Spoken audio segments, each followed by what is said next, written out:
Bom dia, tudo bem com vocês? A Bíblia fala que Jesus foi crucificado entre dois ladrões. E um desses ladrões se converte em plena crucificação. E eu fico pensando, ele não ouviu um sermão, não participou de um culto de oração, não teve o convite de um amigo, de uma mãe. O que o levou? Quais foram os meios que levou esse homem a crer em Jesus? Eu imagino que foi a sua contemplação do Senhor.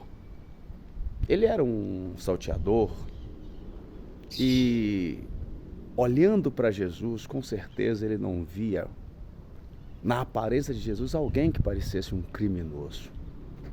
Olhava as atitudes de Jesus, de repente chegam as mulheres e começam a chorar. E ele fala: "Ó, filhas de Jerusalém, chore por vocês mesmos e por vossos filhos. Qual o homem que no meio de uma dor daquela, de um sofrimento daquele, ia abrir mão de si mesmo para ter piedade, compaixão de alguém?" De repente os soldados romanos vêm, deitam ele de costas naquela cruz, coloca pregos nas suas mãos, pregos nos seus pés.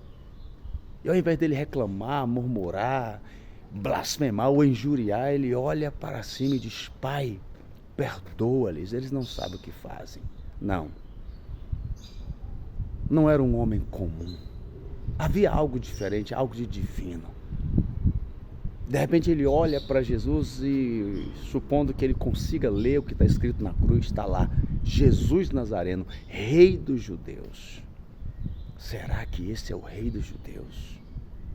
E ele começa a trazer à memória, quem sabe, o que diz Isaías.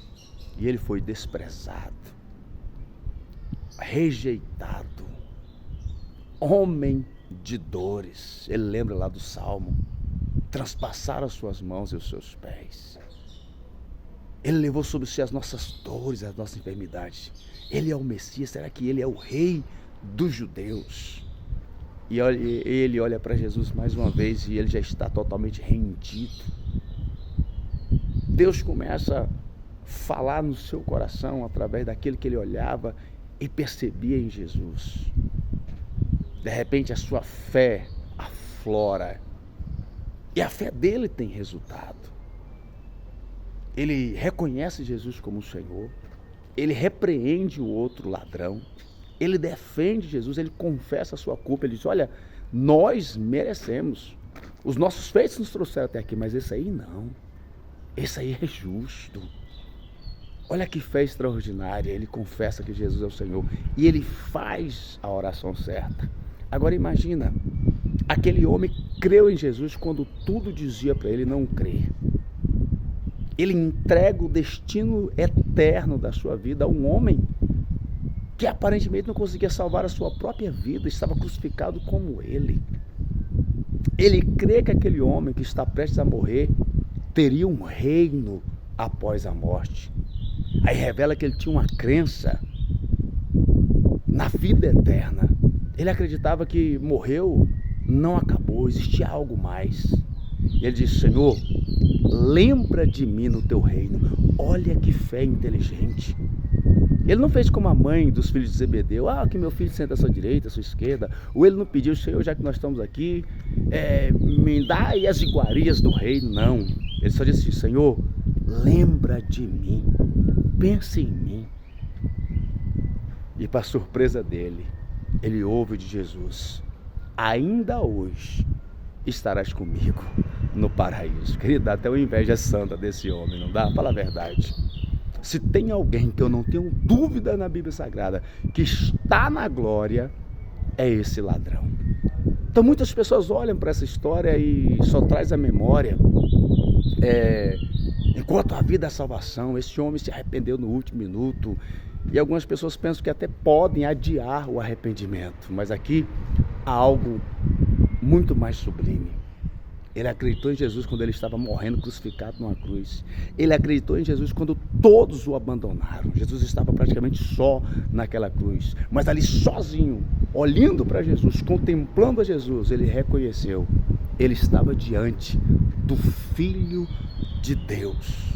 Muitas pessoas hoje têm amigos que têm testemunhos, pessoas fazem convites para ir para a igreja, já ouviram tremendos sermões, e mesmo assim não se aproxima do Senhor. Mas esse ladrão creu quando tudo dizia o contrário. E porque ele creu que Jesus é o Senhor, que Jesus tinha um reino após aquela tortura extrema, após a sua morte, Jesus reinaria. Ele reconheceu que Jesus era o Filho de Deus, era o Senhor de tudo e de todos. Ele faz essa oração inteligente. Lembra-te de mim. E ele ouve o que todos nós gostaríamos de ouvir. Você vai estar comigo no paraíso. Querido, o céu é o seu lugar. Não sei como você está, mas faça como esse ladrão. Contemple o Senhor. Visualize o Senhor. Veja o Senhor. E você não vai ter uma outra atitude a não ser se prostrar, se render e confessar: verdadeiramente tu és o Filho de Deus. Tu tens um reino e eu não posso ficar fora dele. Lembra de mim. Que Deus te abençoe poderosamente.